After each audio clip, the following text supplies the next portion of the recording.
Today we're gonna build 3 more LEGO minifigure habitats for the Dungeons and Dragons minifigure series.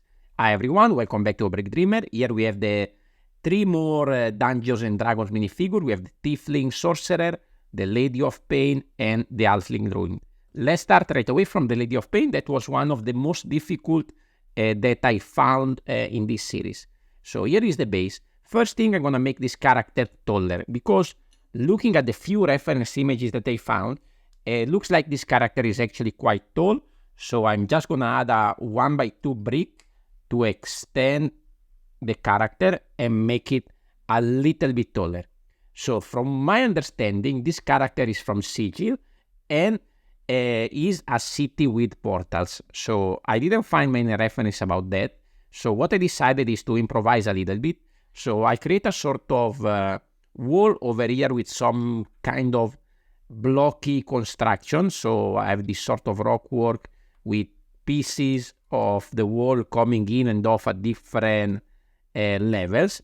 I think it's pretty interesting. It's not based on anything in particular. And over here, I was planning to add one portal.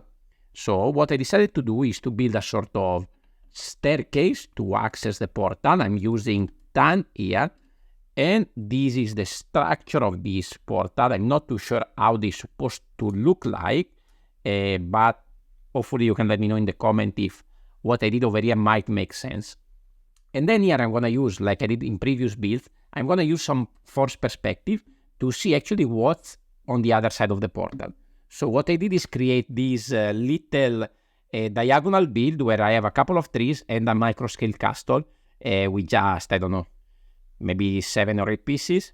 This is going to just connect over here to these tiles. Of course, if we look from this perspective, looks kind of weird. If you look from the front, then you can see the castle there. The other thing I added is the sky. So I'm going to add some green and some blue sky at the back. So when we look this from the front perspective, of course, we cannot go like this, but from this angle, you can see what's on the other side of the portal. It's a bit difficult and I'm not too happy about it. Anyway, here I have the usual angle stud over there to which I can connect this taller Lady of Pain. I just need to find the right connection. There we go. So this is the idea I had for this habitat. Let me know what you think in the comments below. I didn't find many reference images, so I hope this makes sense. Moving on right away, let's go to a minifigure that is not one of my favorites of the series. This is the Tiefling Sorcerer. He has a very cool little dragon. I'm not a big fan of these 3 pieces coming off here, this sort of power blast thingy. I really like this air piece, but that's about it. Anyway, this was a pretty simple choice. So here I'm gonna do with a Dragon Slayer. So here is where I'm gonna place the minifigure. I'm coming off a little bit the 8x8 base because of this basically. If I put the minifigure in the middle, then it would block the view of a lot of things. So I decided to push the minifigure a little bit back, and I'm gonna have a sort of rock structure that is gonna go over here at the back. Here is where I'm gonna add this little dragon. Here I added this minifigure beard as a sort of dragon's nest, I guess, and here also I have an egg. I'm not sure if it makes sense that this dragon have a little kind of nest over there, but what I want to do over here is to have a proper dragon that is coming off this cave, protecting all the gold. So what I did is I'm using this horse piece, and I had a little structure here, and then I'm just gonna wedge this inside to make it look, this is the mouth of the dragon that is spitting fire. And then I'm gonna just clip this at the back over there. And then I can push it in and slide it at a little bit of some interesting angle. I can rotate a little bit up and down. This is the idea I had. Let me know what you think in the comments down below if this makes sense. But of course, we have to disguise it a little bit first. So here we are gonna extend the side of this cave. So this is gonna be over here. I'm gonna have another structure that is a little bit fragile here. I have some sideways techniques here. to build this side. It was a little bit difficult because I needed to find a way to have the connection here open for another habitat if I want to put them all together. So I had to cut all the structure over here. Anyway, I can strengthen this on top with a tile, and then I can also block off the back of the wall of the cave so that it looks like all black. So let me know what you think about this idea. Does it look like a dragon, or it is a little bit weird? I think from the right perspective, it looks kind of good. This is not the first time I used this for a dragon. You need to check out this build I made, I think, for a Brick Nerd contest back in the days, and it was also for Brickscalibur, I guess. So it was like a winter snowy kind of setup, and there was this red dragon on top of this kind of weird looking cave.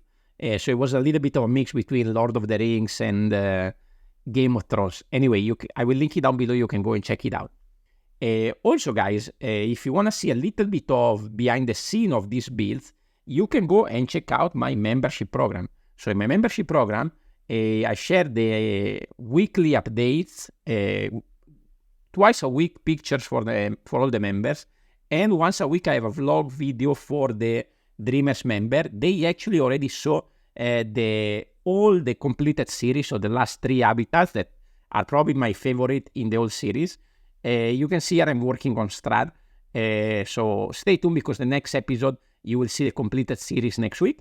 And of course, if you want to see them in advance, you can go and check out my membership program. Here I have the Halfling Druid. So here I'm going for a more outdoor kind of scene. So here is the base. I build it up a little bit so we save a little bit of time and we don't make the video too long. So I have a little piece of water here, a little stream. I have some grass, I have a little mushroom. And here I'm going to have a rock work going up. I'm going to have the druid sitting here in the middle. And here I'm going to have a bigger kind of tree. So first thing I did is remove the leg, because the problem with this short leg is that they cannot be bent. So what I decided to do is use longer leg to make it look like it's sitting. This also means that probably now it's not going to be an halfling anymore because he has proper long legs, but that's what it is. I think it looks much better like this compared to having him like standing on the short legs, and I didn't find a way to put the legs in looking in a nice way like sitting. So I want to do this because I want to make it look like if he's having a sort of meeting with animals of the forest. So you can see here we can already add a couple of bunnies. Over on this side, I'm going to add the rock work. You can see this time I use different kind of slopes, sideways, inverted, upwards, everything, and a little bit of additional pieces of grass coming off, because those are places where I can add a little bit of extra animals. So for example, the bird that comes with the minifigure is going to be over there. Then I can add another white one here on an angle and another blue one here on the top. So here they're all listening to this druid. Over there, I had to over-engineer a little bit for the wall because I needed a connection here on the side. But I don't have the normal snot brick with only one stud on the side. I have the one with 2. So I had to over-engineer a little bit there, then close it up on top like this.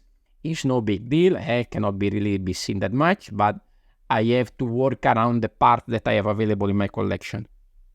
Here is the tree that I created. This is a tree done with some minifigure costume trees.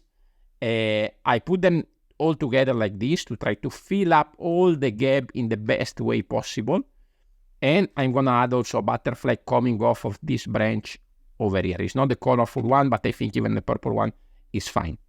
This is still quite wobbly, but I'm going to try to connect all these 3 foliage structure at the top of the habitat. So what I'm going to try to do here is connect the top of the tree with the side of the wall. So this will strengthen everything. So now the tree is solid. And I can also add one owl over here on the side. Again, I don't know if this makes any sense, but I think it was an interesting choice for this sort of forest druid to have a meeting with the animals of the forest. And then here I have a little frog. I put this on a lime leave because the green was mixing up with the rest of the green. So I think this give a little bit of contrast and make it look a little bit better. So let me bring in the Lady of Pain as well, so you can have a little bit of a look. And maybe I should put this on the side. A little bit of a look to all the three minifigure, all the three habitats together. Let me know in the comments down below which one is your favorite. I also have a couple of deals that I found on Amazon US. I will put the affiliate link down below if you are interested. The 6 packs of minifigure for the D&D is 60% off. Of course, you cannot pick which minifigure you're gonna get, but it's not a bad deal. They still have the 3-in-1 castle 20% off. And I also find the D&D Mimic dice box GWP 20% off, but the price is still pretty high. I think you can get it actually cheaper on Bricklink if you are planning on get that or you miss on the GWP promotion. If you like my minifigure habitats, stay tuned. Next week we're going to have the last episode with all the 3 villains missing, Tasha the Witch Queen, Strahd, and Zastan. And if you want to see more minifigure habitats, I recommend you to go and check out this one that I did not long ago for the Harpy and the Fierce Barbarian from the CMF Series 25. Thank you very much for watching, and I will see you on the next video. Ciao, ciao!